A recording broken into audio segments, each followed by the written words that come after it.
Hindi na tayo magpapaligoy-ligoy dito mga par. Tara, turo ko sa inyo kung saan pwede mag-renew na NC1 mga par. Dito lang matatagpuan yan sa tapat ng LRT Carriedo Station mga par, Santa Cruz, Manila. Nakikita nyo ba yung karatolang kulay blue na nakalagay TESDA? Yan yung parang pinakapinto nila dyan, no mga par.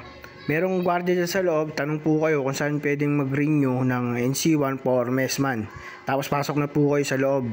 Nga pala mga par, bago kayo pumunta dito sa TESDA Santa Cruz, Manila, tuturo ko na rin sa inyo kung ano yung mga dapat yung dalhin or requirements. Paserox nyo yung Siemens book nyo, yung first page, pati yung mga embarkation tsaka disembarkation. Tapos magpaserox din kayo ng C-service mga par. Magdala rin kayo ng ID passport size na yung merong pangalan sa ibaba, yung kompleto yung pangalan, 4 na piraso mga par. Huwag nyo kalimutan dalhin yung luma yung NC1 mga par ha. Tapos dala na rin kayo ng ballpen mga par kasi meron kayong pipilapan dyan.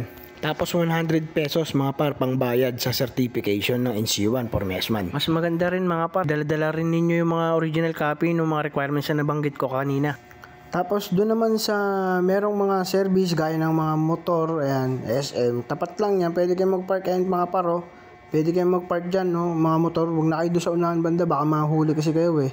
Yan, 30 pesos lang namang bayad dyan. Dyan na kayo mag-park. Dyan din kasi ako nag-park. Bayad, 30 pesos lang. Ingat lang kayo dito mga par, no? Kasi, ito, one way kasi ito eh. Kasi baka mamaya mahuli kayo ng traffic enforcer. Diba? Ano rin makakabala. Nga pala mga par, kung gusto nyo makuha kagad yung certificate na NC1, agahan nyo na lang magpunta sa TESDA. Para kinahaponan, pwede nyo nang kunin yung certificate para hindi na kayo pabalik-balik dyan sa TESDA. Kung nakatulong naman tong video na to, ay like nyo naman yung ating video at mag-subscribe na rin po kayo sa akin. Maraming salamat po. Ingat. Yun lang mga par.